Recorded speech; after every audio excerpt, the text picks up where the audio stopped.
Imagine करो एक useless सी चीज सीखना और उसे लोगों को पैसे लेके सिखाना। जैसे अगर मैं सीडी बजाना सीखता हूँ, फिर तुमसे पैसे लेके तुम्हें सिखाता हूँ और फिर ये कहता हूँ कि इसे और लोगों को सिखाओ। तो अब नो डाउट तुम मुझे बहुत सारी गालियां दोगे, क्योंकि तुम्हें भी ये चीज पता है कि जो मैं तुम्हें पैसे लेके सिखा रहा हूँ वो तुम्हारी रियल लाइफ में कहीं काम ही नहीं आएगा।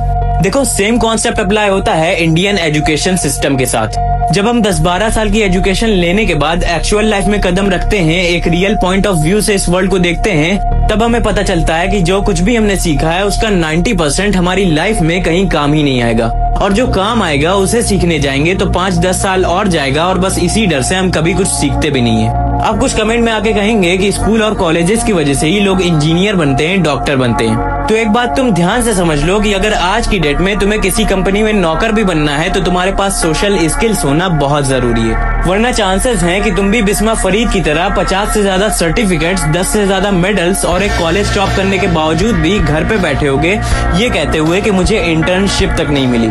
अब देखो, मैं कोई हेट नहीं फैलाना चाहता, मैं बस तुम्हें इतना बताना चाहता हूँ कि टाइम के साथ साथ सारी चीजें डेवलप हो रही हैं, लेकिन एजुकेशन सिस्टम आज भी वही पुराना ही चलाया जा रहा है। आज भी हमें वही पढ़ाया जा रहा है जो कि 50 साल पहले पढ़ाया जाता था, जबकि उस टाइम टेक्नोलॉजीज भी इतनी ज्यादा डेवलप नहीं हुई थी। कोई एआई नहीं था, कोई मशीन नहीं थी जिससे तब के लोगों को बहुत ही आसानी से जॉब मिल जाती थी। और बस यही रीजन है कि तब की एजुकेशन लेने वाले हमारे पेरेंट्स को लगता है कि एजुकेशन ही सब कुछ है। कभी सोचा है कि जिस एज में हमें बिल्कुल ऐसा समझा जाता है कि हम गाड़ियां चलाने के लायक नहीं है, वोट्स देने के लायक नहीं है, उसी एज में हमसे ये भी एक्सपेक्ट कर लिया जाता है कि हम अपना करियर डिसाइड कर लें। अब तुम खुद सोच लो कि हमारा एजुकेशन सिस्टम किस दिशा में जा रहा है।